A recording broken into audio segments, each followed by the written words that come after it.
नहीं coming sir. Good afternoon sir.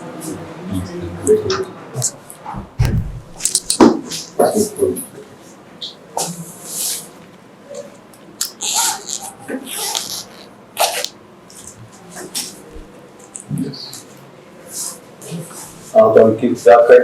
Yes sir. आप अपने बारे में बताइए। सर मेरा नाम अंकित कुमार जाखड़ है और मैं झुंझुनू जिले की गुडागोड़जी तहसील के जेपका गांव का रहने वाला हूँ। अच्छा, मैंने सर गणित विषय से 2022 में शेखावाटी यूनिवर्सिटी सीकर से बीएससी की है। बीएससी किया। Yes sir. आप अपने परिवार के बारे में बताइए। सर मेरे पिताजी का नाम श्रीमान रघुवीर सिंह है और माताजी का नाम निर्मला देवी है। पिताजी खेती का काम करते हैं और माता एक गृहिणी है। आपके लिए कौन सी फसल होती है ज्यादा? सर रबी खरीफ दोनों होती है। फसल कितनी होती है राजस्थान? 3 होती हैं सर। अपने राजस्थान में सबसे ज्यादा बोई जाने वाली फसल कौन सी है? सर बाजरा।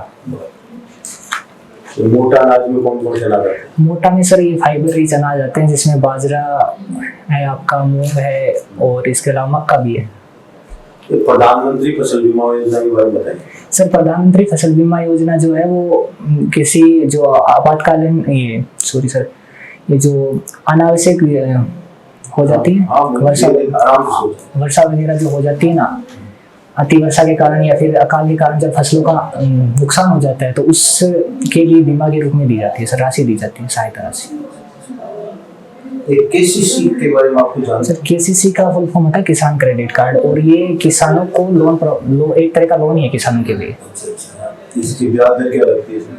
सर इसमें वैसे तो 7% ब्याज दर होती है लेकिन फिर गवर्नमेंट की तरफ से कट के थोड़ी कम हो जाती है, 3 या 4 हो जाती है सर, कंफर्म नहीं है। आप अपने एरिया के बारे में बताइए। सर मैं गुडागोड़जी क्षेत्र से बिलोंग करता हूँ और गुडागोड़जी क्षेत्र का नाम गुडा नाम है वहाँ पे रहने वाले संत बुद्धेश्वर के नाम पे और गोरजी नाम वहाँ पे रहने वाले गोरजी नाम के ठाकुर से दिया गया था सर। और जिले में बात करूँ तो सर झुंझुनू जिले में फेमस मंदिर रानी सती, इसके अलावा कोपर के लिए फेमस है झुंझुनू का जिले की खेतड़ी तहसील। और अभी खेतड़ी कौन से जिले में? अभी सर नीम का थाना में अभी कुछ दिनों पहले चेंज हुए हैं। झुंझुनू में सर अभी भारत के 14वें उपराष्ट्रपति जगदीप धनखड़ अभी जो 14वें उपराष्ट्रपति हैं और उससे पहले बिरला और ये पोदार जैसे उद्योगपति झुंझुनू से हुए हैं। उसके अलावा एक मैथमेटिशियन थे सर घासीराम, वो भी झुंझुनू जिले से। झुंझुनू से गाँव नहीं पता। शिक्षा के क्षेत्र में काम किया और शिक्षा नगरी के नाम से भी सर झुंझुनू को जाना जाता है, शहीदों की धरती के नाम से भी जाना जाता है। सर मेरी स्ट्रेंथ है अच्छा कम्युनिकेशन स्किल, अच्छे से बातचीत करना और एक है चीज़ों को जल्दी से समझना। और सर वीकनेस तो होता है सर, वीकनेस है थोड़ा सेहत के प्रति सावधान नहीं हूँ, जल्दी बीमार पड़ना और खाने पीने का भी अच्छे से ध्यान नहीं रखना। आप अपनी हॉबी बताइए। सर हॉबी क्रिकेट खेलना और देखना। क्रिकेट खेलना और देखना विशेष हुआ तो थे सर। क्रिकेट को अभी ओलंपिक में 2028 से शामिल किया जाएगा जो लॉस एंजल्स में होने वाला है। और मैचेज में कुछ विशेष में सर अभी ओलंपिक में सर ये एशियन एथलेटिक्स में वो नेपाल ने हाईएस्ट स्कोर बनाया था सर T20 का। ये बांग्लादेश ने भी अच्छा स्कोर आया। बांग्लादेश नहीं सर, नीदरलैंड में साउथ अफ्रीका को हराया, वो कुछ चेंज। उससे पहले अफगानिस्तान इंग्लैंड को हराया सर। अफगानिस्तान इंग्लैंड को हराया। क्रिकेट की विशेष क्रिकेट की सर वो इंग्लैंड जो है वो लगातार 2 बार की चैंपियन है, 2019 में भी बनी थी वनडे वर्ल्ड कप में और 2022 में T20 वर्ल्ड कप में, और उस टीम को उसने हरा दिया। तो आपके साइंस रही सब्जेक्ट? Yes sir. इसमें बैंकिंग क्या उपयोगिता है? सर साइंस पहली बात तो टेक्नोलॉजी से जुड़ा हुआ था और बैंकिंग भी आजकल टेक्नोलॉजी के माध्यम से ही जुड़ा है, तो एक तो वहाँ पे उपयोगिता। दूसरी बात सर साइंस में भी मैंने मैथ्स लिया हुआ है, तो मैथ्स से बैंकिंग क्षेत्र में सबसे इम्पोर्टेंट होता है कैलकुलेशन पावर के लिए सर। आपका रोल मॉडल कौन है? सर मेरे रोल मॉडल भारतीय टीम के क्रिकेटर विराट कोहली। विराट कोहली की क्या विशेषता है? विराट कोहली सर वो अपने काम के प्रति पैशनेट बहुत ज्यादा है, मतलब दृढ़ निश्चयी है एक तरह से। खासतौर से सर क्रिकेट में फिटनेस की जरूरत पड़ती है, वो उस पर बहुत ज्यादा ध्यान देते हैं। आप ग्रामीण बैंक की नौकरी क्यों करना चाहते हैं? सर मैं पहला तो ग्रामीण क्षेत्र से संबंधित हूँ, तो मैं ग्रामीणों की समस्याओं को अच्छे से समझ सकता हूँ और उनका मेरे को भी पता भी रहता है, इसीलिए सर। इससे पहले भी आपने एग्जाम करी थी? इससे पहले सर मैंने एनडी का एक बार एग्जाम क्रैक किया और एसएसबी इंटरव्यू में आउट। स्टूडेंट लाइफ कोई आपको उपलब्धि रही? सर ऐसे कोई खास तो नहीं, लेकिन एक बार खेलते टाइम मेरे को मैन ऑफ द मैच मिला हुआ है। एक उपलब्धि नहीं है, बढ़िया उपलब्धि है। भारत में क्षेत्र ग्रामीण बैंकों की संख्या सर 43। राजस्थान में कितने ग्रामीण बैंक हैं? 2। नाम बताइए। मरुद्रा ग्रामीण बैंक और क्षेत्रीय ग्रामीण बड़ौदा सर। पूरा नाम बताओ। सॉरी सर, मेरे को इतना याद है। अगर आपको बेहतर मौका मिलता है, इससे अच्छी नौकरी को मिलती है, तो आप नौकरी छोड़ दोगे? नहीं सर, अगर बैंकिंग क्षेत्र में इससे अच्छी जॉब मिलती है तो ठीक है, इसके अलावा तो मैं सोच नहीं रहा हूँ, क्योंकि सर मेरा एम बैंकिंग में जाना है। ये बैंक के मुख्य काम क्या है? सर बैंक का मुख्य काम है लोगों से जमाएं स्वीकार करना और लोन प्रोवाइड करना। और जमाओ का क्या करती है बैंक? सर बैंक जमाओ को आरबीआई के पास जमा रखते हैं सर। कितना? सर 3.5। नहीं, जमाओ पूरी को आरबीआई में जमा कर देती? नहीं सर, वो सीआरआर क्या 4.5%। एसएलआर कितनी? 18%। एसएलआर क्या होता है? सर वो स्टैट्यूटरी लिक्विड रेशियो होता है। दोनों में क्या अंतर है सीआरआर में? सर सीआरआर बैंक आरबीआई के पास जमा कर रखते हैं, और एसएलआर जो होता है ना वो बैंक खुद के पास ही जमा रखता है। खुद के In pass the form of और assets. what type of asset? Assets sir जो भी कस्टमर्स के पैसे। Bonds and government securities. Assets तो बहुत होते हैं बैंक के पास। बॉन्ड्स हैं। हाँ। ठीक है सर। एक Asset अच्छे reward and liabilities का portion. सर एक अच्छे पीओ की क्या क्वालिटी है? एक अच्छा पीओ ना सबसे पहले अपने काम में निपुण होना चाहिए सर, एक ईमानदार होना चाहिए, और काम को टाइम पे पूरा करने वाला होना चाहिए, आलस ना करे। पीओ की ड्यूटी क्या होती है? पीओ की ड्यूटी सर बैंक मैनेजर और क्लर्क्स के बीच में मध्यस्थता का कार्य करना होता है सर। इसके अलावा जो चेक्स वगैरह हैं उनको प्रोसेस करना होता है, उनकी जांच वगैरह करना होता है, और कस्टमर्स की छोटी छोटी समस्याएं जो होती है उनको भी देखना होता है सर। केवाईसी के बारे में बताइए। केवाईसी का मतलब होता है sir know your customer, customer को जानना, और उसमें कस्टमर को जानने के लिए मतलब उसकी अच्छे से पहचान करना, उसके लिए उसका एक तो जो क्या बोलते हैं एड्रेस प्रूफ, मतलब जो रहने की जगह का पता, और कस्टमर की सही जानकारी के लिए सर वो केवाईसी की जाती है। इसी क्या आ सकता है केवाईसी? केवाईसी में सर ये मनी में जो फ्रॉड होते हैं, मनी लॉन्ड्रिंग वगैरह को रोकने के लिए सर। मनी लॉन्ड्रिंग के बारे में बताइए। मनी लॉन्ड्रिंग सर जो पैसों के मामले में जो फ्रॉड होते हैं, मतलब किसी के पैसे और किसी और को ले ले, या फिर हम कस्टमर के अच्छे से पहचान नहीं कर पा रहे हैं तो किसी खाते का यूज कोई और कर ले, वो फ्रॉड ही होते हैं एक तरह से। जैसे बताइए आप, हवाला क्या है? हवाला सर, हवाला तो सर झांसा देना होता है, लाइक जैसे किसी को नहीं झांसा नहीं दिया जाता। वो तो पूरा पेमेंट करते हैं। हवाला, हाँ सर हवाला सर मैं बता रहा हूँ, ये जो वाईफाई का पेमेंट करते हैं, और ये वो सही होते हैं। हवाला ये सब जो विदेशी मुद्राएं जो होती है ना उनको चेंज करके देना होता है सर। नहीं, इसमें मनी लॉन्ड्रिंग नहीं है। मनी लॉन्ड्रिंग है सर। अवैध मुद्रा का। हाँ अवैध मुद्रा। अवैध मुद्रा है ये मनी लॉन्ड्रिंग से सर मतलब। एग्जांपल से समझे। अवैध मुद्रा हो गया। हाँ इलीगल।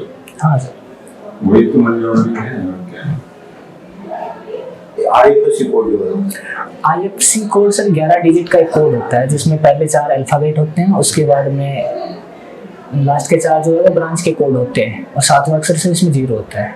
ब्रांच की पहचान के लिए इसे यूज किया जाता है सर। ऑनलाइन पेमेंट में भी इसको पहचान में। आईएफएससी कोड के अलावा ऑनलाइन पेमेंट हुआ है? हाँ सर यूपीआई से होता है सर।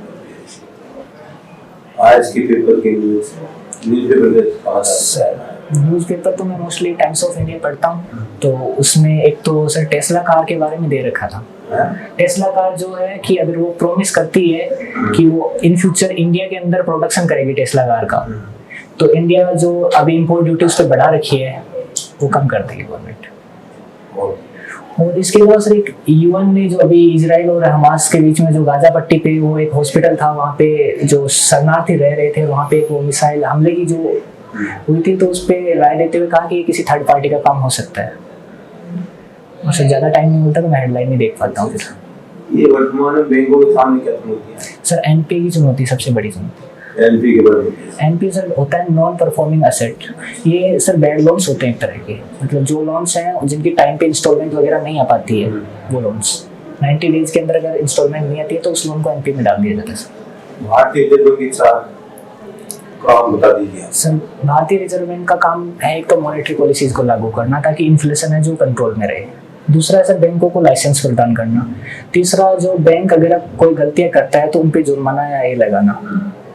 और सर गवर्नमेंट और बैंक दोनों को फंड प्रोवाइड करना। आपकी जिले के कलेक्टर का नाम बताइए। सर हम बचनेश अग्रवाल सर, बचनेश अग्रवाल। कौन से जिले का कलेक्टर? झुंझुनू। अब आप तो नहीं सर मैं झुंझुनू में ही हूँ। हाँ बताया था सर, मैं झुंझुनू में बैठा करती थी सर।